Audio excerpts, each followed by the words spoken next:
الحمد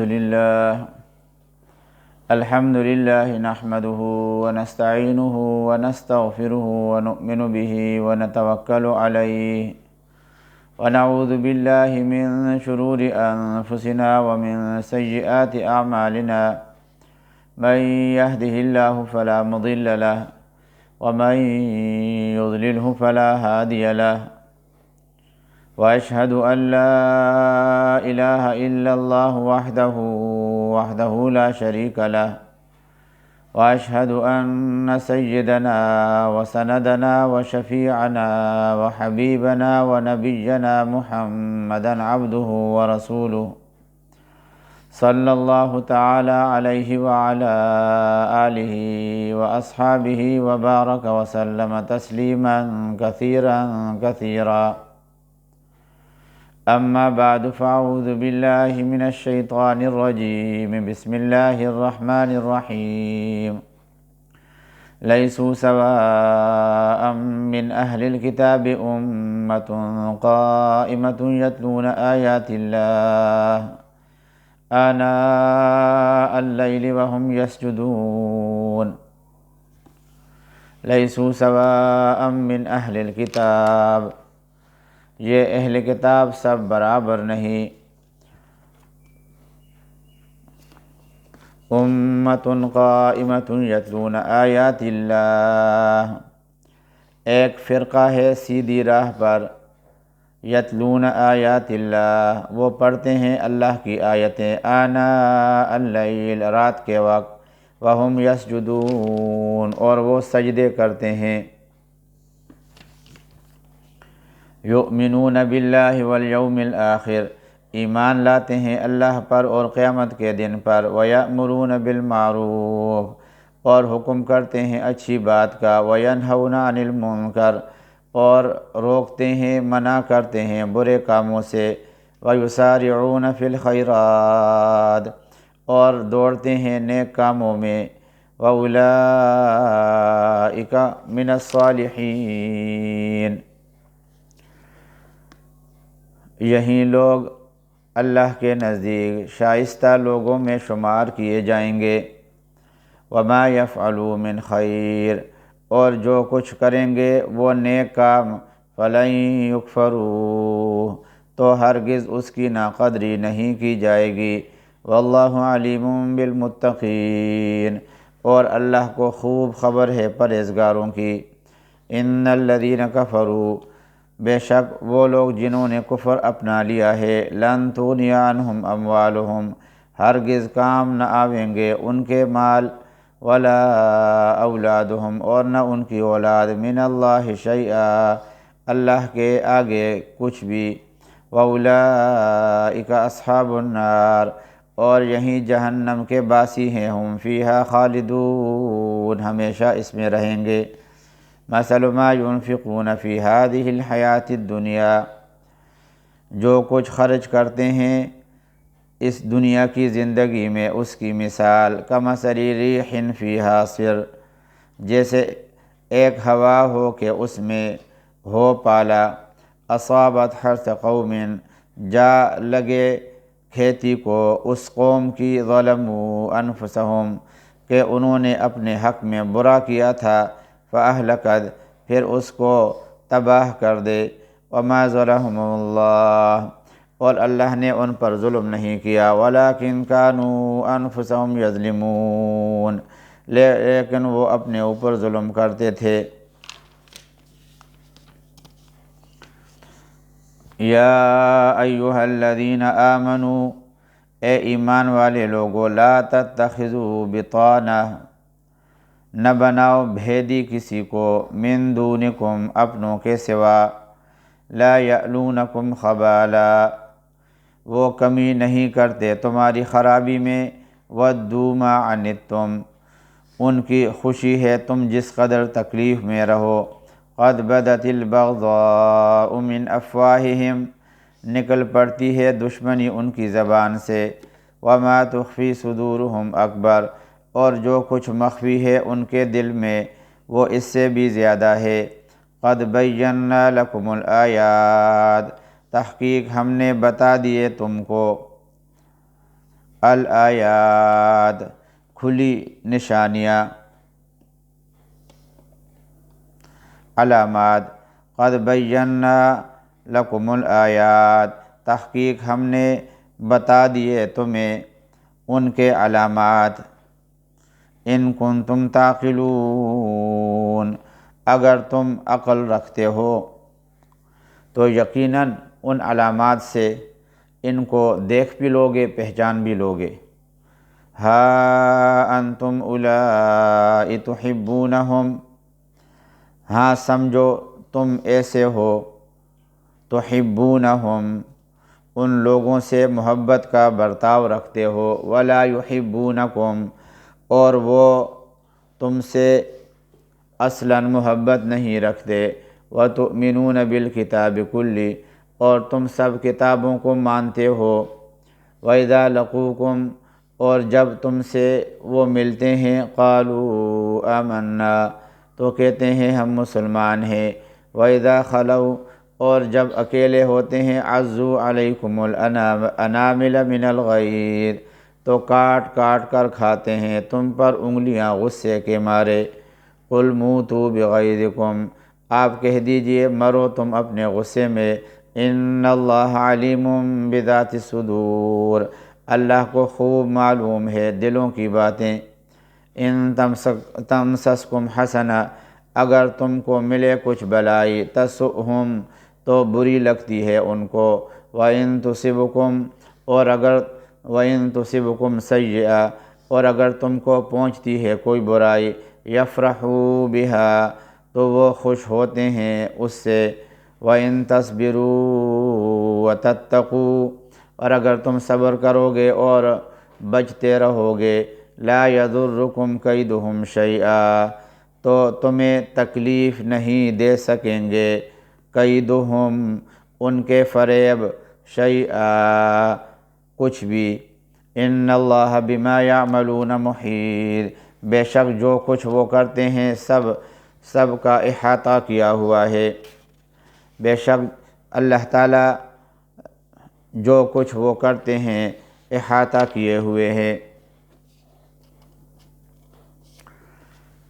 یہ جو آیات کریمہ میں نے تلاوت کی ہیں، یہاں سے یا ایھا الذین آمنوا لا تتخذوا بطانہ جس میں مسلمانوں کے ساتھ دوستی کرنے کا حکم ہے، اور جو مسلمانوں کے ساتھ کینہ، بغض، عداوت، دشمنی رکھتے ہیں ان کو اپنا رازدار بنانے اور ان کے ساتھ دلی محبت سے اللہ نے منع فرمایا ہے۔ ان آیات کا شان نزول مفسرین نے بیان فرمایا ہے کہ مدینہ طیبہ کے آس پاس یہودیوں کی ایک بہت بڑی تعداد آباد تھی، ان میں سے ان کے قبیلے تھے اوس اور خزرج، ان کی آپس میں دوستی زمانہ جاہلیت سے چلی آ رہی تھی، اور انفرادی طور پر بھی ان کے ایک دوسرے کے ساتھ دوستانہ مراسم تھے، اور قبائلی حیثیت سے بھی یہ اور یہود ایک دوسرے کے ہمسایہ اور حلیف تھے۔ جب قبیلے اوس اور خزرج دائرہ اسلام میں داخل ہو گئے تو اس کے بعد بھی وہ یہودیوں کے ساتھ اپنے پرانے تعلقات ہی نبھاتے رہے، اور ان کے افراد اپنے سابق یہودی دوستوں سے خلوص اور محبت سے پیش آتے تھے، لیکن یہودیوں کو نبی کریم صلی اللہ علیہ وسلم اور آپ کے لائے ہوئے دین سے انتہائی درجے کی عداوت تھی۔ اس بنا پر وہ کسی ایسے شخص سے مخلصانہ محبت رکھنے کے لیے تیار نہیں تھے کہ جس نے آپ صلی اللہ علیہ وسلم کے حلقے میں شامل ہو کر اسلام کو قبول کر لیا تھا، اور انہوں نے انصار کے ساتھ ظاہر میں تو وہی تعلقات رکھے جو قدیم زمانے سے ان کے درمیان چلے آ رہے تھے، مگر دل میں اب بھی وہ ان کے دشمن تھے، اور اس ظاہری دوستی سے وہ یہ بھی کوشش کرتے تھے کہ مسلمانوں میں اندرونی غلط قسم کی خبریں پھیلا کر فساد اور فتنہ برپا کرنے کی کوشش کرتے تھے، اور ان کی جماعت کے جو راز ہوتے تھے مسلمانوں سے معلوم کر کے مسلمانوں کے دشمنوں کو بتا دیتے تھے۔ اللہ تبارک و تعالیٰ نے ان کی اس منافقانہ روش کا پردہ چاک کرتے ہوئے مسلمانوں کو خبردار کر دیا کہ وہ ہرگز ان کی سازش میں نہ آئیں اور اپنا راز ان کے سامنے ظاہر نہ کریں اور نہ قلبی محبت ان کے ساتھ رکھیں، کیونکہ وہ نہ تمہارے خوشی کے اوپر راضی ہیں اور نہ تمہارے دین مستقیم کے اوپر راضی ہیں۔ یہاں پہ اللہ تبارک و تعالیٰ نے اس آیت میں بطانہ کا لفظ استعمال کیا ہے۔ بطانہ کے کئی معانی اہل لغت نے بیان کیے ہیں، مثلا دوست، رازدار، بھیدی، اور اس طریقے سے کپڑے کا جو نچلے والا حصہ ہوتا ہے اور جسم کے ساتھ جو لگا ہوتا ہے اس کو بھی عربی کے اندر بطانہ کہتے ہیں، اور جو ظاہری لباس کا حصہ ہوتا ہے اس کو ظہر کہتے ہیں۔ تو یہاں پہ اللہ تبارک و تعالیٰ نے یہ لفظ استعمال کر دیا کہ جو رازداری ہے اور جو بھید کی باتیں ہیں اور جو دلی خواہشات ہیں وہ ان کفار کے ساتھ بالکل نہ کریں، اور اس کے ساتھ ساتھ مسلمانوں کو یہ بھی حکم دیا ہے کہ وہ ملی معاملات میں ان کو اپنا معتمد اور مشیر بھی نہ بنائے، کیونکہ وہ ملت کے جو راز ہیں وہ دشمنوں کے سامنے ظاہر کر دیں گے، جس کی وجہ سے پھر مسلمانوں کو کسی سخت تکلیف سے دوچار ہونا پڑ سکتا ہے۔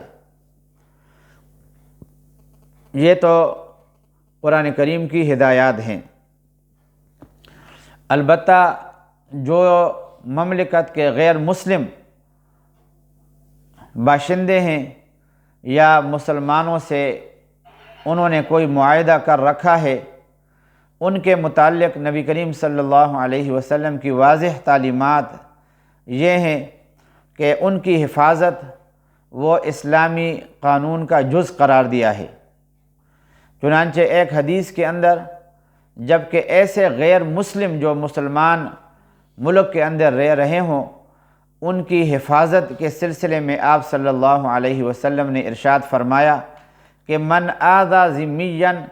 فأنا خصمه ومن كنت خصمه خصمته يوم القيامة، کہ جس شخص نے کسی ذمی کو ستایا تو قیامت کے روز اس کی طرف سے میں دعوے دار بنوں گا، اور جس مقدمے میں میں دعوے دار ہوں گا میں ہی غالب ہوں گا۔ اس سے یہ معلوم ہوتا ہے کہ جو غیر مسلم اسلامی ریاست کے قانون کو تسلیم کر لے تو اس کی جان و مال، عزت و آبرو محفوظ ہو جاتی ہے۔ ان کو نقصان پہنچانا یہ اسلامی قانون کے اعتبار سے درست نہیں ہے۔ البتہ جو غیر مسلم ایک دوسرے ملک کے اندر ہیں، کوئی معاہدہ اسلامی ملک کا ان کے ساتھ نہیں ہے یا مسلمان مملکت کے ساتھ برسر پیکار ہیں، اور تو ان کو اپنا مشیر بنانا یا اپنا وزیر بنانا اس سے شریعت نے منع فرمایا ہے۔ اور خاص طور پر جس مملکت کی بنیاد ہی ایک خاص نظریے پر ہو ان میں ایسے مشیر کو بنانا وہاں اس نظریے کو ختم کرنے کے مترادف ہے۔ جیسے ہم اگر غور کر لیں تو دنیا کے اندر کچھ ممالک ایسے ہیں جو خاص نظریے کی بنیاد پر وجود کے اندر آئے ہیں۔ ان میں ایک ہمارا مملکت پاکستان ہے جو خالص اسلامی نظریے کی بنیاد پر وجود میں آیا ہے، اور جس کے لیے یہ نظریہ پیش کیا گیا تھا کہ کافر ایک الگ قوم ہے اور مسلمان ایک الگ قوم ہے، اس لیے مسلمانوں کے لیے ایک الگ ریاست کا ہونا ضروری ہے جس میں وہ آزادی سے اللہ کے احکام اور اسلامی قوانین کے اوپر عمل کر سکیں۔ تو یہ ہمارا وطن پاکستان الحمدللہ ایک خاص نظریے کے اوپر بنا ہے۔ اس بنا پر اب یہاں پہ بالائی سطح پر کسی ایسے وزیر کو کابینہ کے اندر لینا یا کوئی وزارت اس کے حوالے کرنا کہ جو وہاں پہ نہ تو ہمارے ملک کا مخلص ہو اور نہ اسلامی نظریے کا وہ حامی ہو، اس کو در حقیقت بنانے سے اسلامی نظریے کو پاش کرنے کے مترادف ہے۔ آج اگر ہم غور کریں تو ہم نے عموماً ایسے لوگوں کا انتخاب کیا ہوتا ہے جو قرآن و سنت کے مذاق اڑانے والے اور اسلامی قانون کے نافذ کرنے کے اندر سب سے بڑی رکاوٹ سمجھے جاتے ہیں۔ اسی وجہ سے ہمارے ملک کے اندر اسلامی قانون جو ہے وہ نافذ نہیں ہو سکا اور نافذ ہونے بھی نہیں دیا جا رہا ہے۔ یہ سب جو ہے وہ ایسے غدار وطن کے کابینہ میں اور وزارت میں ان کے حوالے وزارت کیے جانے کی وجہ سے ہے۔ اور اگر غور کیا جائے تو اسلامی مملکتوں کے زوال کا سبب جو بنتے ہیں ان میں سے اور بھی بہت سے اسباب ہوتے ہیں، لیکن ان میں سے سب سے اہم سبب یہ بھی قرار دیا گیا ہے کہ عموماً غیر مسلموں کے اوپر اعتماد کر کے اپنا راز ان کے سامنے رکھا گیا، جس کی وجہ سے ایک اسلامی ریاست کے ٹکڑے ہو گئے اور بسا اوقات دنیا کے نقشے سے اس کا وجود ہی ختم کر دیا گیا۔ اللہ تبارک و تعالیٰ نے یہاں پہ بتا دیا کہ لا یعلونکم خبالا، کہ وہ لوگ تمہیں وبال اور فساد میں مبتلا کرنے کے لیے کوئی دقیقہ نہیں چھوڑیں گے۔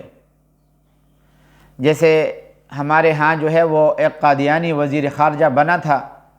جو پھر اس وجہ سے ہمارے بانی پاکستان قائد اعظم محمد علی جناح کے اس جنازے میں شریک نہیں ہوا، کہا کہ میں ایسے ملک کے سربراہ کے جنازے میں شریک نہیں ہوتا۔ تو یہ جو قادیانیت ہے یا دیگر جو باطل فرقے ہیں، یہ ہمارے مملکت کی جڑیں کھوکھلی کرنے کے لیے ہر قسم کی کوششیں کر رہے ہیں، اور یہاں پہ جو مملکت کے نظریاتی لوگ ہیں، ان چند مخصوص طبقے کی وجہ سے ان کے اوپر مظالم ڈائے جاتے ہیں۔ آج آپ دیکھ لیں، یتیم خانہ چوک لاہور کے اندر جو ناموسی رسالت کی خاطر قانون بنانے اور گستاخانِ رسالت کو ملک سے بدر کرنے کے لیے آواز اٹھائی گئی تھی، اس مخصوص دین بیزار طبقے کی وجہ سے ان کے اوپر بہت ہی خطرناک مظالم ڈھائے گئے۔ پوری ریاستی مشینری ان کے خلاف استعمال کی گئی تاکہ وہ ان کی آواز دب جائے، اور ناموس رسالت کے قانون کے مطالبے سے اور ملک میں جو گستاخانہ خاکوں کے مرتکب افراد ہیں غیر مسلم ممالک کے، ان کی بدری سے، ان کے ملک بدری سے وہ پیچھے ہٹ جائیں۔ یہ ہماری بدقسمتی ہے کہ ہمارے ملک کا جو سربراہ ہے وہ ان محب وطن اور اسلامی نظریے اور پاکستان کے نظریے سے محبت کرنے والوں کے خلاف ہو کر ایسے لوگوں کے ساتھ جو ہے وہ شامل ہو کر ان کے اوپر مظالم ڈالنے کے لیے ہر حربے استعمال کیے۔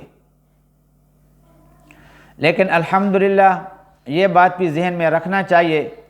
کہ ناموس رسالت کا مسئلہ ہو یا دفاع صحابہ کا مسئلہ ہو یا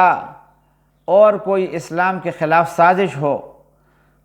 کتنے ہی ان کے اوپر ریاستی مظالم ڈھائے جائیں، لیکن حب ایمانی اور جذبہ ایمانی ایک ایسی چیز ہے کہ یہ اس کے سامنے ٹھہر نہیں سکتے۔ ایسے دین بیزار حکمراں وہ چند دن کے لیے ہوتے ہیں، پھر اللہ کے حکم سے ان کے لیے ایک عبرتناک سزا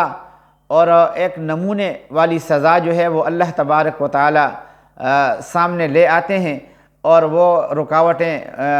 جو اسلام کے خلاف بن رہی ہوتی ہیں اللہ تبارک و تعالی اس کو ہٹا دیتے ہیں۔ تو جن کو اسلامی ریاست کے اندر رازدار بنا دیا جائے اور اس کو مشیر بنا دیا جائے، تو پھر وہ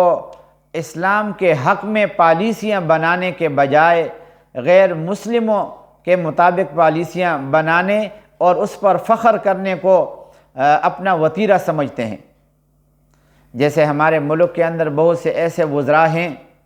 جو دین بیزار ہیں، دین سے معمولی سی نسبت بھی ان کو نہیں ہے، یہاں تک کہ قرآن کریم کی چھوٹی سی چھوٹی سورت یا آیت پڑھنے پر بھی وہ قادر نہیں ہے۔ اللہ تبارک و تعالی ہمارے ملک پاکستان کی اور اس کے باشندوں کی حفاظت فرمائے۔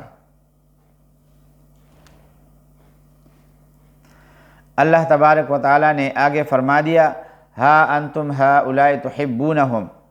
یعنی تم تو ایسے ہو کہ ان سے محبت رکھتے ہو اور وہ تم سے ذرا بر محبت نہیں رکھتے۔ سب کتابوں کو بھی مسلمان مانتے ہیں، اور جب وہ لوگ جو کہ اس قسم کے دین بیزار لوگ ہوتے ہیں مسلمانوں سے ملتے ہیں تو کہتے ہیں کہ ہم مسلمان ہیں، نہ پھر وعدے کی پاسداری کرتے ہیں اور نہ جو ہے اسلامی قانون کی پاسداری کرتے ہیں۔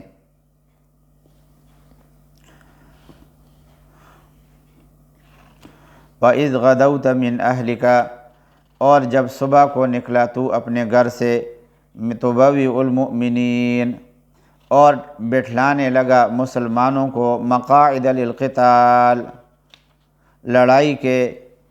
مورچوں میں، واللہ سمیع علیم، اور اللہ سب کچھ سنتا جانتا ہے۔ اذ ہمت طائفتان، جب قصد کیا دو فرقوں نے، منکم تم میں سے، ان تفشلا،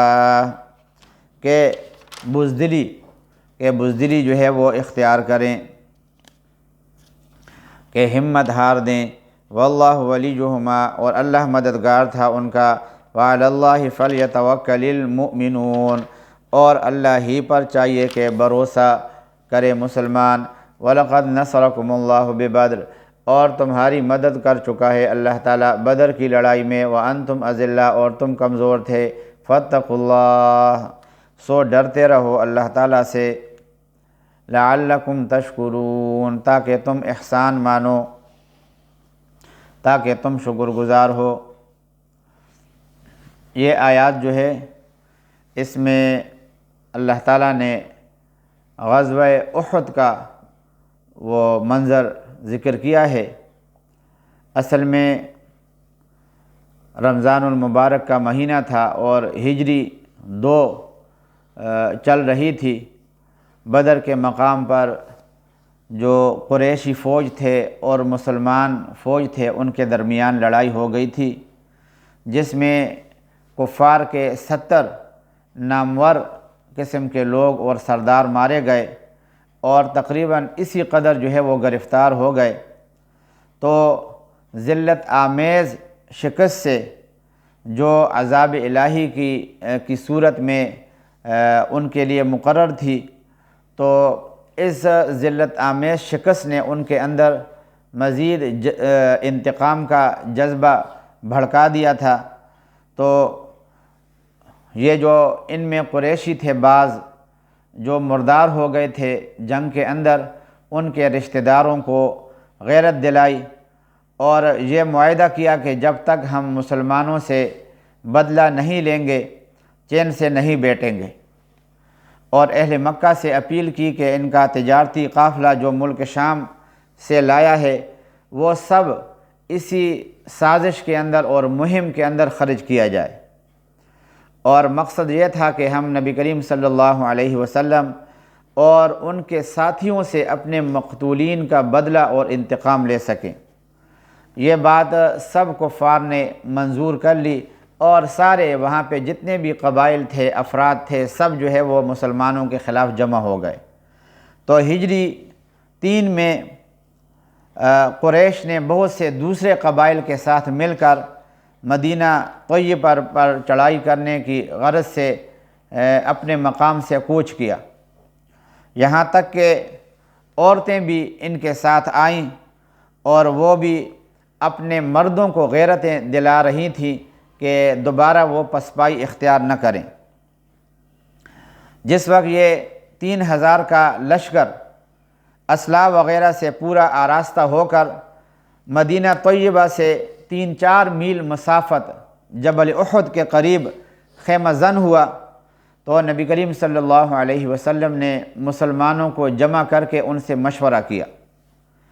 آپ کی رائے مبارک یہ تھی کہ مدینہ کے اندر رہ کر دشمن کا مقابلہ آسانی اور کامیابی کے ساتھ کیا جا سکتا ہے۔ یہ پہلا موقع تھا کہ رئیس المنافقین عبداللہ ابن ابی، جو اپنے کو مسلمانوں کی صف میں شامل سمجھتا تھا،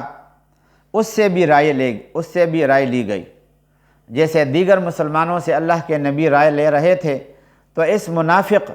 سردار سے بھی اللہ کے نبی نے رائے لی۔ نبی کریم صلی اللہ علیہ وسلم کی جو رائے تھی، تو انہوں نے بھی اس کے مطابق ہی رائے لی، مگر بہت سے مسلمان جو جذبہ ایمان سے سرشار تھے، ان کی رائے یہ تھی کہ مدینہ طیبہ سے باہر نکل کر ان کا مقابلہ کیا جائے، اور اس طریقے سے باقاعدہ طور پر جیسے وہاں پہ وہ خیمہ زن ہوئے ہیں، ہمیں بھی وہاں پہ جا کے ان سے مقابلہ کرنا چاہیے۔ چنانچہ آپ صلی اللہ علیہ وسلم ایک زرہ مبارک پہن کر اپنے گھر تشریف لے گئے، اور پھر آپ واپس آئے تو بعض لوگوں کو خیال ہوا کہ ہم نے آپ صلی اللہ علیہ وسلم کی رائے کے خلاف مدینہ سے باہر جنگ لڑنے کی جو بات کی ہے، شاید آپ صلی اللہ علیہ وسلم کو ہم نے مجبور کر دیا اور یہ ہماری رائے غلط تھی۔ اس لیے عرض کیا کہ یا رسول اللہ، آپ کا منشا نہ ہو تو یہیں پر آپ تشریف رکھیے، اور ہم جو ہے وہ مدینہ طیبہ کے اندر ہی آپ کی رائے کے مطابق دشمن کا مقابلہ کرنے کے لیے تیار رہیں گے۔ آپ صلی اللہ علیہ وسلم نے فرمایا کہ جب ایک پیغمبر زرہ پہن لے اور ہتھیار جو ہے وہ اپنے ساتھ رکھ لے، تو پھر بغیر قتال کیے وہ بدن سے اتار نہیں سکتا۔ اس جملے میں آپ صلی اللہ علیہ وسلم نے بتا دیا اور امت کو بھی بتا دیا کہ کمزوری جو ہے وہ یہ بات نہیں ہے، بلکہ جس رائے کے اوپر اتفاق ہو جائے، جو کثرت رائے ہو، بس اس کے اوپر عمل کرتے ہوئے اللہ کے نبی نے بھی ہتھیار پہن لیے اور مسلمان دستے آپ کے ساتھ روانہ ہو گئے۔ جب آپ صلی اللہ علیہ وسلم مدینہ طیبہ سے مقام احد کی طرف روانہ ہونے لگے تو آپ کے ساتھ تقریباً 1000 لوگ تھے، مگر ابی بن کعب،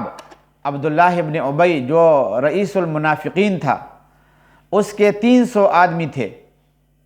وہ راستے سے ہی یہ کہہ کر واپس ہو گئے کہ جب میں نے مشورہ ہی یہی دیا تھا کہ ہم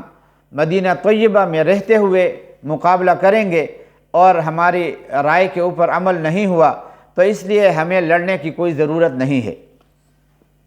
کیونکہ ہم خواہ مخواہ ہلاکت میں اپنے آپ کو نہیں ڈالتے۔ مگر آپ صلی اللہ علیہ وسلم کل 700 سپاہیوں کی جمعیت لے کر میدان جنگ میں پہنچ گئے۔ آپ نے بنفس نفیس اپنے مسلمان فوجیوں کی صفیں بنائیں اور صف آرائی اس طرح کر لی کہ احد کو پشت کی جانب رکھا، اور دوسرے انتظامات اس طرح کیے کہ ایک صحابی جس کا نام تھا حضرت مصعب ابن عمیر، ان کو جھنڈا عنایت کیا، اور حضرت زبیر ابن عوام رضی اللہ تعالیٰ عنہ کو اس دستے کا افسر مقرر کیا، اور حضرت حمزہ کو اس حصے فوج کی کمان لی جو زرہ پوش نہ تھے۔ پشت کی طرف احتمال تھا کہ دشمن وہاں سے حملہ کر دیں گے، اس لیے 50 تیر اندازوں کا دستہ آپ نے وہاں پہ متعین فرما دیا، اور حکم دیا کہ وہ پشت کی جانب ٹیلے پر حفاظت کا کام انجام دے، لڑنے والوں کی فتح اور شکست سے تعلق نہ رکھیں، چاہے مسلمانوں کو فتح حاصل ہو جائے تب بھی اس ٹیلے کے اوپر وہ رہیں، اور اگر شکست ہو جائے پھر بھی جو ہے نا ٹیلے سے انہوں نے ہلنا نہیں ہے۔ حضرت عبداللہ ابن جبیر ان تیر اندازوں کے افسر مقرر ہوئے۔ قریش کو بدر میں تجربہ ہو چکا تھا، اس لیے انہوں نے بھی ترتیب سے صفیں بنائیں۔ نبی کریم صلی اللہ علیہ وسلم امت کے کامل رہبر ہیں، اور بہترین انداز سے مسلمانوں کے صفوں کو دشمن کے خلاف بنا دیا، تو آپ جو ہے نا وہ کئی اعتبار سے جہاں رحمت للعالمین ہے، ایک بڑے سپہ سالار بھی ہیں۔ تو آپ صلی اللہ علیہ وسلم نے زبردست قسم کا جو ہے وہ صفیں بنانے کے بعد پھر جب جنگ شروع ہوئی تو ابتدا میں مسلمانوں کا پلہ بھاری رہا، اور یہاں تک کہ مقابل فوجوں کے اندر ابتری پھیل گئی، اور اس طریقے سے مسلمان سمجھنے لگے کہ ہمیں فتح ہو گئی، مال غنیمت کی طرف متوجہ ہو گئے۔ ادھر سے احد کے پشت پر جن 50 تیر اندازوں کو نبی کریم صلی اللہ علیہ وسلم نے مقرر کیا تھا، تو انہوں نے جب دیکھا کہ دشمن جو ہے وہ افراتفری میں مبتلا ہے اور پیٹ پھیر کر بھاگ رہا ہے، تو وہ بھی اپنی جگہ چھوڑ کر پہاڑ کی دامن کی طرف آنے لگے۔ حضرت عبداللہ ابن جبیر رضی اللہ تعالیٰ عنہ جو ان تیر اندازوں کے افسر مقرر ہوئے تھے، انہوں نے ان کو نبی کریم صلی اللہ علیہ وسلم کی تاکیدی حکم یاد دلا کر روکا، مگر چند آدمیوں کے سوا دوسروں نے کہا کہ حضور صلی اللہ علیہ وسلم کی تعمیل تو موقت تھی، کہ آپ نے فرمایا تھا کہ فتح جب ہو جائے اس وقت تک جو ہے آپ کے حکم پر عمل کرنا تھا، اور اب فتح ہو گیا ہے، اس بنا پر ہم نے یہاں پہ جگہ یہاں سے چھوڑ دینا ہے۔ اس موقع پر حضرت خالد ابن ولید رضی اللہ تعالیٰ عنہ جو ابھی تک مسلمان نہیں ہوئے تھے اور کفار کے لشکر کی کمان کر رہے تھے،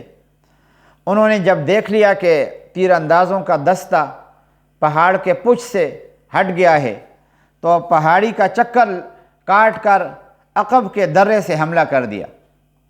حضرت عبداللہ ابن جبیر اور ان کے تھوڑے سے ساتھیوں نے اس حملے کو اپنی شجاعت سے روکنا چاہا، مگر چونکہ وہ بہت ہی تھوڑے سے تھے مدافعات نہ کر سکے، اور یہ سیلاب یکایک دوبارہ مسلمانوں کے اوپر ٹوٹ پڑا، اور جو دشمن بھاگ گئے تھے وہ پلٹ کر پھر حملہ آور ہو گئے۔ اسی طریقے سے لڑائی کا پانسا اچانک ہی تبدیل ہو گیا، کہ گویا مسلمانوں کو جو فتح اللہ نے دے دی تھی وہ فتح شکست کے اندر تبدیل ہو گئی۔ تو صحابہ وہ بھی میدان کے اندر ڈٹے رہے، یہاں تک کہ کسی نے یہ افواہ اڑا دی کہ نبی کریم صلی اللہ علیہ وسلم شہید ہو گئے۔ اس خبر نے حضرات صحابہ کرام کے ہوش و حواس کو بالکل ختم ہی کر دیا، اور باقی ماندہ لوگ بھی ہمت ہار کر بیٹھ گئے۔ اس وقت نبی کریم صلی اللہ علیہ وسلم کے پاس جو ہے 10 جانثار صحابہ تھے، آپ خود بھی زخمی ہو گئے تھے، شکست کی تکمیل میں کوئی کسر باقی نہیں رہی تھی، کہ عین وقت پر صحابہ کو معلوم ہوا کہ اللہ کے نبی صلی اللہ علیہ وسلم بسلامت تشریف فرما ہے اور آپ کے شہادت کی جو خبر ہے وہ جھوٹی ہے۔ چنانچہ وہ سارے مسلمان سمٹ کر آپ صلی اللہ علیہ وسلم کے ارد گرد جمع ہو گئے اور آپ کو اپنے قبضے میں لے کر پہاڑی کی طرف لے گئے۔ اس شکست کے بعد مسلمان انتہائی درجے میں پریشان رہے، اور یہ عارضی جو شکست تھی اس کے چند اسباب تھے۔ قرآن کریم نے جچے تلے الفاظ میں اس پر تبصرہ کیا ہے اور آئندہ کے لیے مسلمانوں کو محتاط رہنے کا حکم بھی دیا ہے۔ اس میں جو سب سے بڑا سبب یہ ہے کہ جب امیر جو ہے وہ کسی جگہ پہ قائم رہنے کا حکم دے دے تو پھر مسلمانوں کو وہاں پہ ہر حالت کے اندر قائم رہنا ضروری ہوتا ہے، ورنہ کوئی بھی حالات سے وہ دوچار ہو سکتے ہیں۔ اچھا، اس میں جو ہے وہ حضرات صحابہ کرام نے ایک عجیب، ایک مثالی جو ہے وہ کردار اپنا پیش کیا، اپنی بہادری کا اور اپنی شجاعت کا ایک دلیرانہ ایک نمونہ جو ہے وہ پیش کیا کہ آپ صلی اللہ علیہ وسلم حضرت ابو دجانہ رضی اللہ تعالیٰ عنہ نے آپ کے لیے اپنے آپ کو ڈھال بنایا کہ ہر آنے والا تیر اپنے سامنے رکھتے تھے، اور حضرت طلحہ نے بھی اس طریقے سے آپ کے حفاظت کے لیے اپنی جان کو چھلی کرا لیا تھا، لیکن آپ صلی اللہ علیہ وسلم کی رفاقت کو نہیں چھوڑا۔ حضرت انس بن مالک کے چچا حضرت انس بن نضر جنگ بدر سے غیر حاضر تھے، اس لیے ان کو افسوس تھا، آرزو کر رہے تھے کہ آپ صلی اللہ علیہ وسلم کی رفاقت کا کوئی موقع مجھے ملے۔ چنانچہ انہوں نے بھی اپنی دلی حسرت کو پورا کر دیا اس غزوے میں شریک ہو کر آپ صلی اللہ علیہ وسلم کے ساتھ۔ تو کچھ دن کے بعد جب احد کا یہ واقعہ جب پیش آ گیا تھا تو حضرت انس بن نذیر شریک ہوئے۔ جب مسلمان منتشر ہو گئے اور قریش کا سیلاب امڑ رہا تھا تو یہ اپنی تلوار لے کر آگے بڑھے۔ اتفاقاً حضرت سعد سے ملاقات ہوئی، حضرت سعد بھی منتشر ہونے والوں میں جا رہے تھے۔ پکار کر کہا، سعد کہاں چلے جا رہے ہو؟ میں تو احد کے اس دامن میں جنت کی خوشبو محسوس کر رہا ہوں۔ یہ کہہ کر آگے بڑھے اور قتل و قتال کے اندر حصہ لے کر اپنی جان کا نذرانہ پیش کر دیا۔ حضرت جابر رضی اللہ تعالیٰ عنہ فرماتے ہیں کہ جب مسلمان منتشر ہو گئے اس پر حضور صلی اللہ علیہ وسلم کے ساتھ صرف 11 صحابہ رہ گئے تھے، جن میں حضرت طلحہ بھی تھا۔ کفار قریش کا جو سیلاب امڑ رہا تھا، حضور صلی اللہ علیہ وسلم نے فرمایا، کون ان کی خبر لے گا؟ حضرت طلحہ بول اٹھے، میں یا رسول اللہ۔ ایک دوسرے انصار صحابی نے بھی کہا کہ میں حاضر ہوں۔ انصاری کو آپ نے جانے کا حکم دیا، وہ قتال کے بعد شہید ہو گئے۔ پھر ایک ریلا آیا، آپ نے پھر وہی سوال کیا، حضرت طلحہ نے وہی جواب دیا اور بےتاب ہو رہے تھے کہ حضور حکم دیں تو میں آگے بڑھوں۔ آپ صلی اللہ علیہ وسلم نے پھر کسی دوسرے انصاری صحابی کو بھیج دیا اور حضرت طلحہ کی تمنا پوری نہیں ہوئی۔ اسی طرح 7 بار حضور صلی اللہ علیہ وسلم نے یہ الفاظ کہے اور ہر مرتبہ حضرت طلحہ کو اجازت نہیں مل رہی تھی۔ دوسرے صحابہ کو اجازت دے دی جاتی اور وہ اپنی جان کا نذرانہ پیش کر دیتے تھے۔ تو اللہ تبارک و تعالی نے اس طریقے سے کچھ بے احتیاطیوں کی وجہ سے مسلمانوں کے فتح کو شکست سے تبدیل کر دیا تھا، لیکن پھر بھی حضرات صحابہ کرام نے وہ جانثاری کا جذبہ دکھایا کہ جس کی نظیر پوری دنیا کے اندر نہیں ملتی۔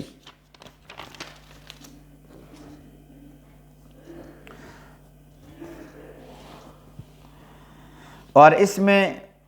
یہ بھی اللہ تبارک و تعالیٰ نے فرمایا نا، تُبَوِّئُ الْمُؤْمِنِينَ مَقَاعِدَ لِلْقِتَالِ، کہ نبی کریم صلی اللہ علیہ وسلم مورچے بنا رہے تھے مسلمانوں کے لیے، کیونکہ میں نے بتا دیا تھا کہ آپ سالار اعظم بھی تھے۔ پوری جنگی جو ہے وہ نقشہ آپ کے سامنے تھا، اور جس مہارت سے آپ کمان کر رہے تھے پوری دنیا میں اس کی نظیر بھی نہیں ملتی۔ اور پھر اللہ تبارک و تعالیٰ نے آخر میں یہ فرمایا کہ مسلمانوں کو اللہ پر اعتماد رکھنا چاہیے۔ اس میں اس بات کی طرف اشارہ ہے کہ جو کثرت عدد اور ساز و سامان ہے، مسلمانوں کو اس پر اعتماد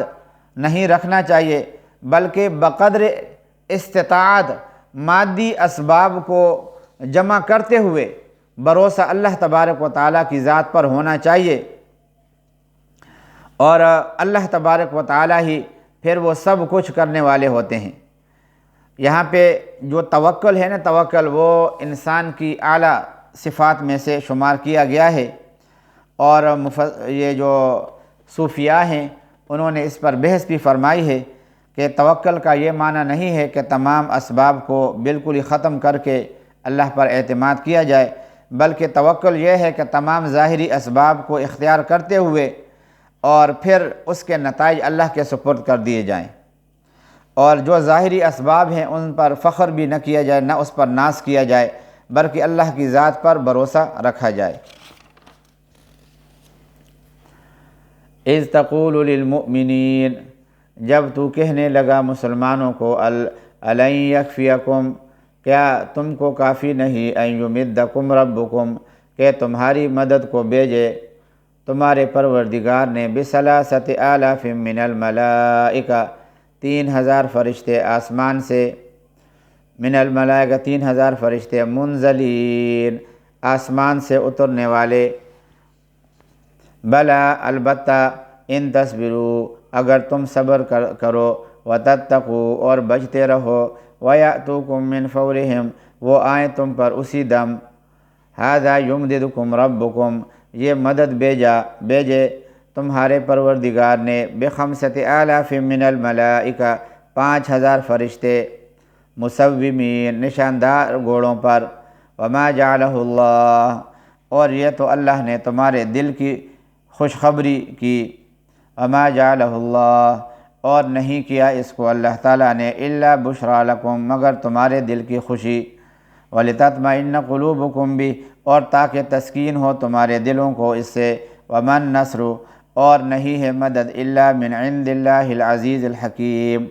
مگر صرف اللہ ہی کی طرف سے جو زبردست حکمتوں والا ہے، لیقطع طرفا من الذین کفروا، تاکہ ہلاک کرے بعض کافروں کو، او یکبتہم، یا ان کو ذلیل کرے، فینقلبوا خائبین، پھر جاویں محروم ہو کر، لیس لک من الامر شیء، تیرا اختیار کچھ نہیں ہے، او یتوب علیہم، یا ان کو توبہ دے دے اللہ تعالیٰ، او یعذبہم، یا ان کو عذاب کرے، فإنہم ظالمون، اس لیے کہ وہ ناحق پر ہیں، ظلم کرنے والے ہیں، وَلِلَّهِ مَا فِي السَّمَاوَاتِ وَمَا فِي الْأَرْضِ، اور اللہ ہی کا مال ہے جو کچھ آسمانوں میں ہے اور جو کچھ زمینیں میں ہے، یغفر لمن یشاء، وہ بخشتا ہے جس کو چاہے، وَيُعَذِّبُ مَن یشاء، اور عذاب دیتا ہے جس کو چاہے، واللہ غفور الرحیم، اور اللہ خوب بخشنے والا، رحم کرنے والا ہے۔ یہاں پہ اللہ تبارک و تعالیٰ نے یہ مسلمانوں کی مدد کے لیے فرشتوں کو بھیجا تھا، اور یہ غزوہ بدر میں اللہ تبارک و تعالیٰ نے سورہ انفال کی آیت میں 1000 کا وعدہ کیا، اور اس جو آیتیں آج ہم نے تلاوت کی ہیں اس میں پہلے 3000 پھر 5000 کا وعدہ ہے۔ اس میں حکمت جو ہے مفسرین نے یہ بیان کی ہے کہ سورہ انفال میں جو 1000 مدد بھیجنے کا وعدہ اللہ نے ذکر کیا ہے، وہ اس وجہ سے کہ میدان بدر میں مسلمانوں نے مخالف کی تعداد 1000 دیکھی تھی، اور ان کی تعداد یعنی مسلمانوں کی تعداد 313 کے اوپر مشتمل تھی، تو اللہ تبارک و تعالیٰ کی بارگاہ میں انہوں نے استغاثہ کیا، تو اس پر اللہ تبارک و تعالیٰ نے 1000 فرشتوں کی امداد کا وعدہ کیا۔ اور پھر جو ہے وہ یہاں یہ جو آیت کے الفاظ ہیں کہ اللہ تبارک و تعالیٰ نے 3000 فرشتوں کا وعدہ کیا، یہ اس بنا پر کہ شاید بدر کے میدان میں مسلمانوں کو یہ خبر ملی کہ زر ابن جابر محاربی اپنے قبیلے کا لشکر لے کر مشرکین مکہ کی امداد کو آ رہا ہے، یہاں دشمن کی تعداد مسلمانوں سے 3 گنا پہلے سے زیادہ تھی، اور مسلمانوں کو جب خبر ہوئی کہ وہ زر ابن جابر محاربی وہ بھی اپنے لشکر سمیت جو ہے وہ آ رہا ہے، تو مسلمان اس خبر سے کچھ پریشان ہوئے، تو 3000 فرشتوں کا وعدہ کیا گیا تاکہ معاملہ برعکس ہو کر مسلمانوں کی تعداد دشمنوں سے 3 گنا ہو جائے۔ پھر اسی آیت کے آخر میں اس تعداد کو چند شرطوں کے ساتھ بڑھا کر 5000 کر دیا، اور وہ شرطیں 2 ہی تھی۔ ایک تو یہ ہے کہ مسلمان صبر و تقوی کے اعلیٰ مقام کے اوپر رہیں، اور دوسری شرط یہ ہے کہ دشمن ان پر یکبارگی حملہ کر دے۔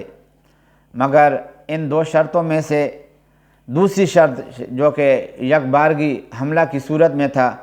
تو وہ انہوں نے نہیں کیا، اس لیے 5000 کی تعداد کا وعدہ بھی نہیں رہا۔ یہ جو ہے مفسرین نے تطبیق کی کوشش بھی کی ہے۔